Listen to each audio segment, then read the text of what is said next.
عسلامة ومرحبا بكم مع ديوا سويتناس. أنا جيت وجبت لكم زينة وبنة الحلو التونسي من المشموم للجنارية لكعابر البندق وكعك الفستق وبرشا حاجات أخرى. إن شاء الله ما تقلقوش بركة. كالعادة كان عندكم أي سؤال ما تنسوش تكتبولي في لي كومنتير. للغوسيت متاع اليوم تستحقوا أهم حاجة تحضير الشحور سبيسيال اللي باش نلمدو بيه الفاكهة: 150 غرام فوندون، 150 غرام جلوكوز، 150 مليلتر ماء. بالنسبة للفاكهة كل واحد وشنو يحب يستعمل، أما ديما 600 غرام فاكهة عليها 150 غرام سكر محور. وباش نستحقوا شوية فاكهة للزينة تنشوفوها مع بعضنا من بعد. أول حاجة نبداو بيها تحضير الشحور. في طنجرة على نار عالية شوية نحطوا الفوندون والجلوكوز والماء ونخليهم يغليو حتى يخلطوا 105 درجة مئوية. ماذا بيكم الماء متاعكم يبدا سخون باش نجموا تنحيو بيه اللي قاعد في الصحفة متاع الجلوكوز.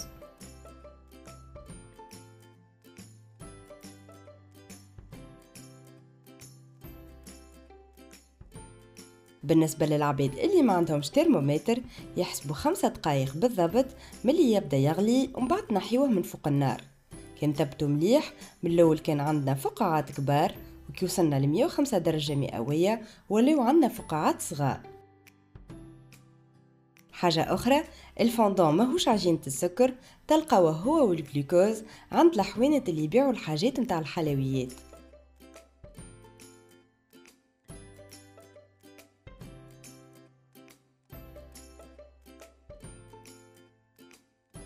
نخليوه يبرد مليح مليح من بعد نستعملوه. الكمية هذه نجمت لمدت لي 600 غرام فاكهة، معناها كان باش تعملوا كمية أكبر طيبوا كمية أكثر. وديما قد الفوندون قد الجلوكوز وقد الماء. أول حاجة نبداو بها تحضير عجينة اللوز. في صحفة كبيرة نصبوا الكمية متاع اللوز متاعنا، يلزم يكون أبيض وفي نفس الوقت مرحي مليح. أنا هنا استعملت 200 غرام لوز، نغربلو فوقو السكر المحور. أنا هنا استعملت 50 غرام سكر محور ونلمدوه بشوية بشوية بالشحور اللي سبق وحضرناه ما غير ما نعجنو باش ما يسيبش زيتو. هذه حكاية ياسر مهمة باش يجيكم بنين وفي نفس الوقت ما يسيبش المرارة. بالنسبة للعباد اللي ماهمش باش يحضروا الشحور سبيسيال تنجموا تلمدوا يا بالعطرشية يا بماء ورد والا بشحور خفيف. الوصفة سبق وحضرتها معاكم، تو نكتب لكم الرابط في خانة المعلومات وتو تخرج لكم توا في الفيديو من فوق. أما الفرق كي يبدأ بالشحور سبيسيال يصبر أكثر ويقعد طري مدة أطول، وحتى لون الفاكهة ما تتبدلش بطويل المدة، وهذا سر بنة الحلو اللي يتباع. نحطوا العجينة متاعنا في ساشي باش ما تشيحش ونلفوها مليح ونتعداو للمرحلة اللي بعدها. بالنسبة لعجينة الفستق باش نعمل نفس الكمية 200 غرام فستق عليهم 50 غرام سكر محور، نغربلو فوقه ونزيدو فوقهم الشحور بشوية بشوية كيف كيف نلمدو ما غير ما نعجنو باش ما يسيبش زيتو. حاجة مهمة برشا، العجينة متاعكم يلزمها تكون طرية، لا هي جارية ولا هي كاسحة. بالنسبة للعباد اللي ما همش باش يحضروا الشحور سبيسيال تنجموا تلمدوه بشحور الخفيف، اما ما يجيش فيه لا عطرشية لا موارد على خاطر يفسدلو المطعم متاعو.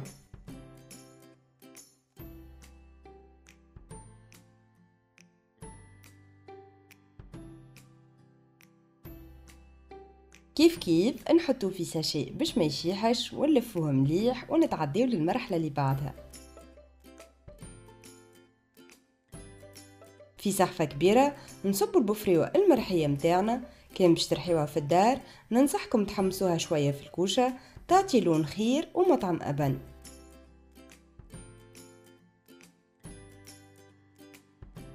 بالنسبة للعباد اللي ما همش باش يحضروا الشحور نجموا تلمدوه بالشحور الخفيف، اما لا بالعطرشية لا بما ورد على خاطر يفسدلو المطعم متاعو.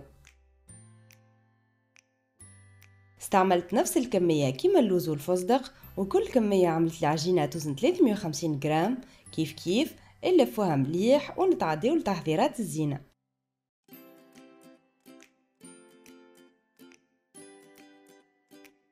ناخذ كعبة الفستق ونحلوها كيما تراو فيها بالطول، فما كيما الحفرة الصغيرة تدخلوا فيها طرف السكينة باش تتقسم الكعبة على 2 وتجيكم الكعبة مزيانة.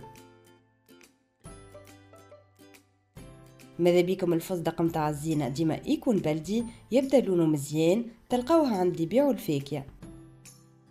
بالنسبة لكمية الفستق ما نجمش نقولكم بالضبط قداش، على خاطر انتوما والكمية اللي تحبوا تحضروها متاع الحلو. الطريقة الأخرى تقصوا الفستق بالعرض، كان كبيرة الكعبة تقسموها على 3 سينو على 2 باش نستعملوهم في زينة المشموم وكعبر المزيك.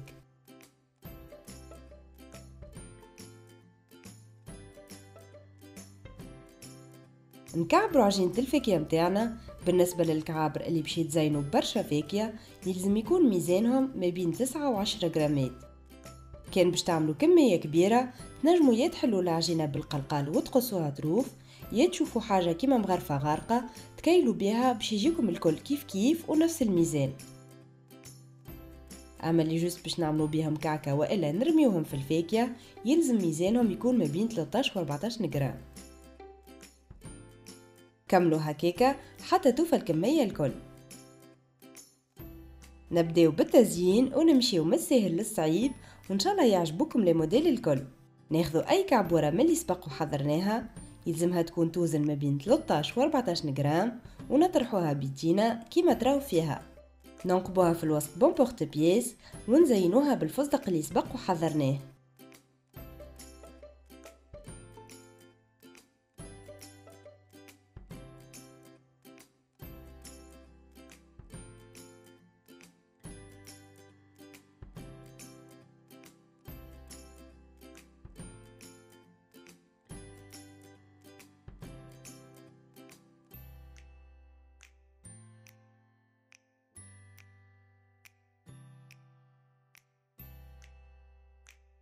نسمحوا الكعكة متاعنا شوية بيدينا وسييه حضرت.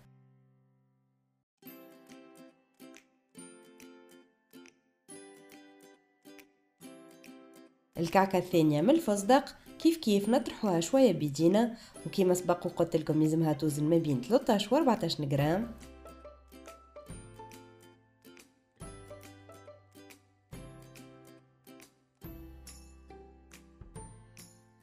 نعملوا لها نقبة في الوسط ونزينوها بشطار الفستق وسييه حضرت.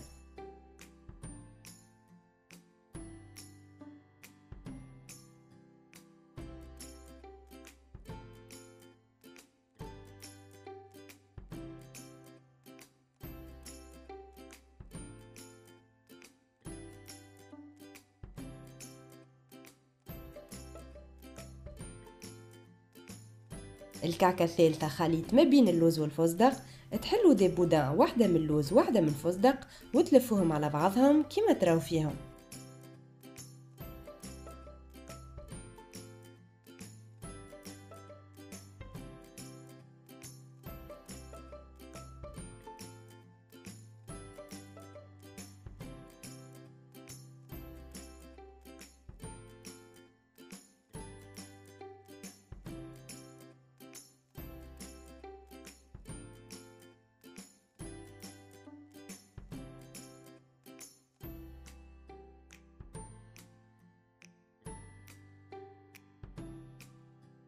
ناخذوا لومبورت بياس متاعنا والا حتى ستيلو تنظفوه مليح وتستعملوه، وندوروا عليه العجينه كيما تراو فيها.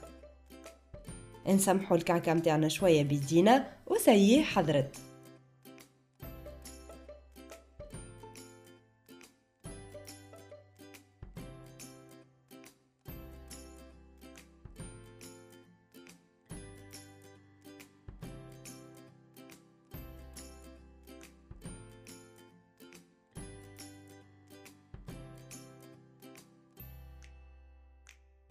نتعديو لانواع الكعابر ونبداو بكعابر البوفريوه بظروف النوغاتين.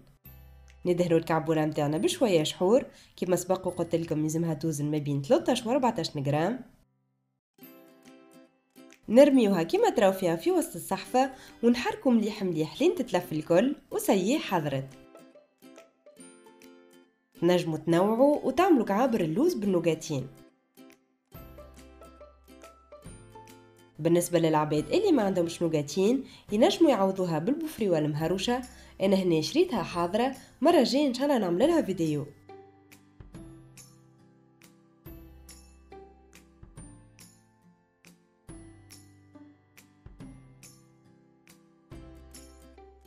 نعملوا نفس الشيء بالنسبة لكعابر الفستق، اما المرة هذه نرميوهم في الفستق المهروش.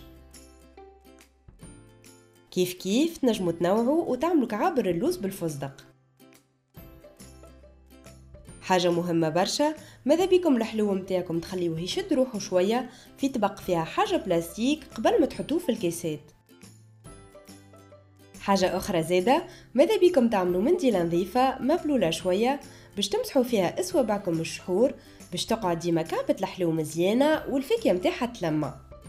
بدينا نصعبوا شوية وبدينا نزيدوا يلزمنا نوسعوا بيننا أكثر، ونبداو بكعبورة الفستق مزينة بكعابر الشوكولاتة البيضاء. كيف ندهنوا كعبورة الفاكهة متاعنا بشوية شحور ونوسعوا بيننا في تلصيق كعابر الشوكولاتة بالكعبة وننزلوا شوية باش تشد. ماذا بيكم يبداو باردين باش ما يذوبوش في يديكم.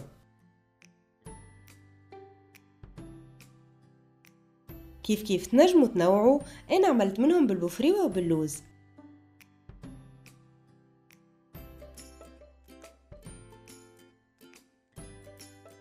كعابر الشوكولاتة هذوما تلقاهم عند اللي يبيعوا الحاجات متاع الحلويات، وفيهم 3 ألوان: لون الشوكولاتة، أبيض وكراميل.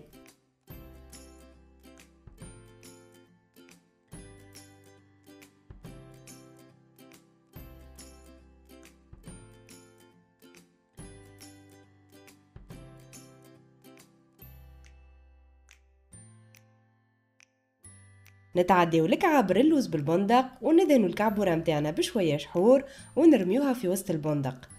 ماذا بيكم يبدا طويل يبدا أشب، ونحركوا مليح لين تتلف الكل.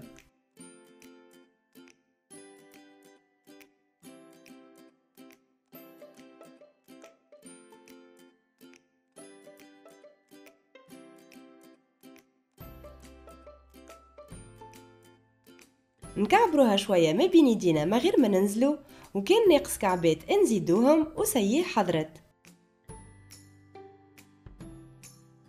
كيف تنجموا تنوعوا وتعملوا كعابر الفستق بالبندق.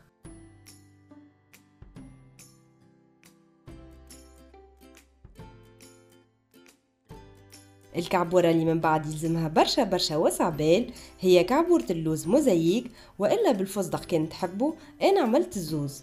تاخذوا الفستق اللي سبق وقسيناه بالعرض وتبداو ترشقوا بالكعبة.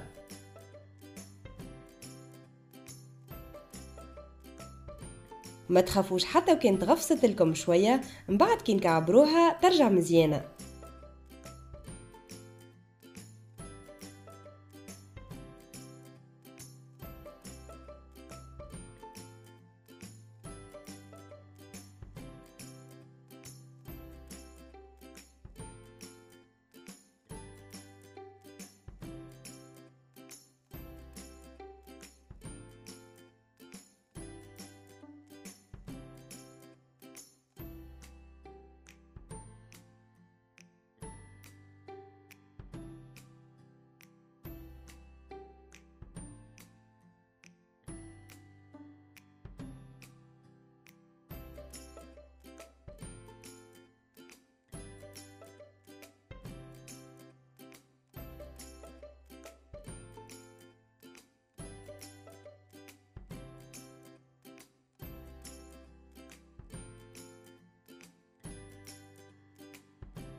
نكملوا نعبيو الفراغات وسيي حضرت.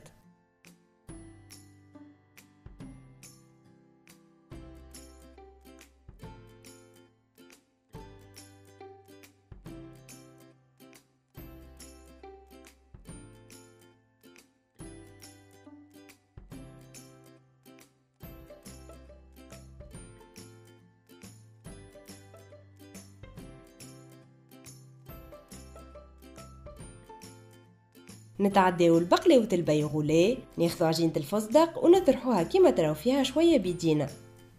كان باش تعملوا كمية كبيرة ماذا بيكم تستعملوا القلقال يكون خير.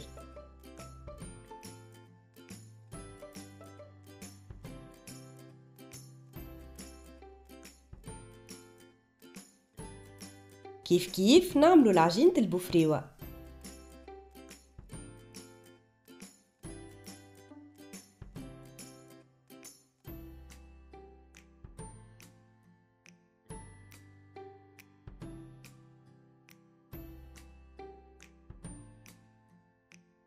نعملوا بودان بعجينة اللوز ونرشوا شوية فستق مهروش على عجينة الفستق وننزلوا شوية بيدينا.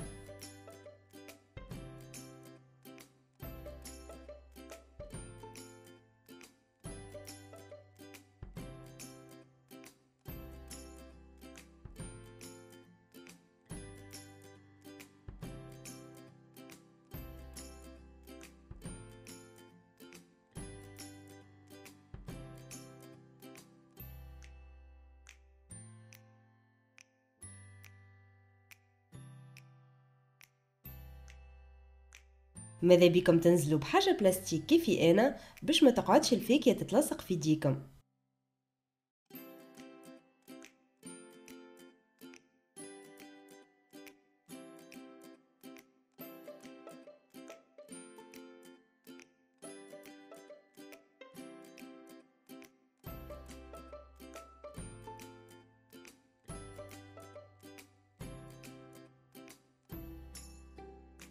نحطوها فوق عجينة البوفريوة ونكملوا باللوز ونلفوا مليح.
انقصوها وسيي حضرت. نجموا تخليوها شوية في الكونجيلاتور باش تيبس باش تساعدكم أكثر في القصان.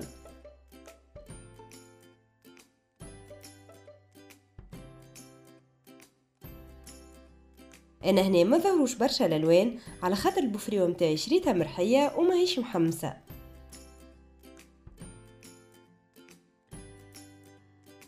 نتعداو للقنارية، ناخذوا الكعبورة متاعنا ونعملوها ما بين يدينا كيما تراو فيها حتى يولي عنا كالجبل.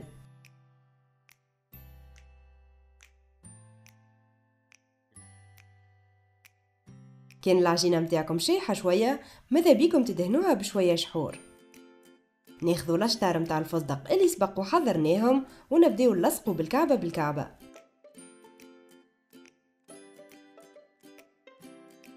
القاعدة متاعنا يلزم يكون فيها 7 أنفاس، فوقها 5 وفي القمة 3.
ونسمحوها شوية بيدينا وسيي حضرت.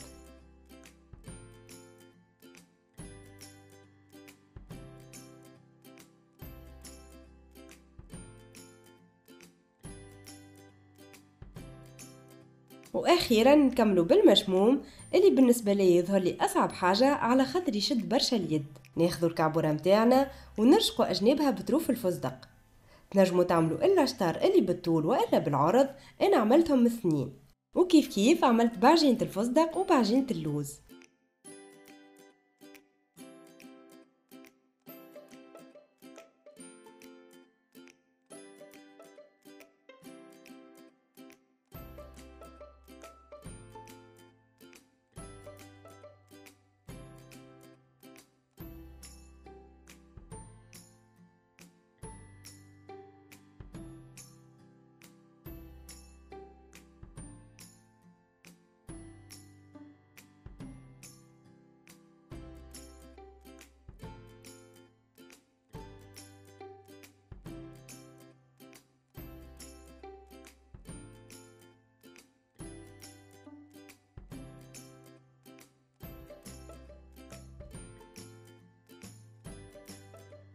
نحطوا كعبة الفستق في الوسط ونبداو ندوروا عليها في البندق.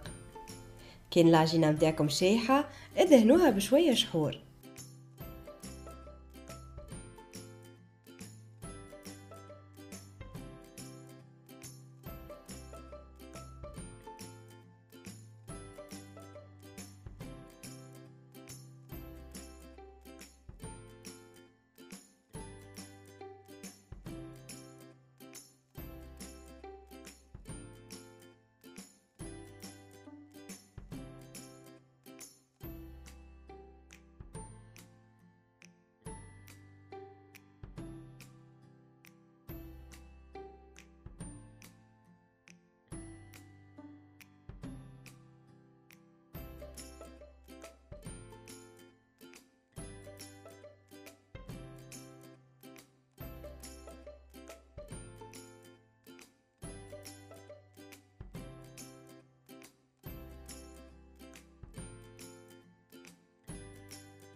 نعملوا دورتين على الفستقة ونحاولوا نسمحوها شوية وسيي حضرت.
سيي كعيبات الحلو متاعنا حضروا وما شاء الله جاو مزيانين وبنان برشا. ان شاء الله جربوها الوصفه وتعجبكم.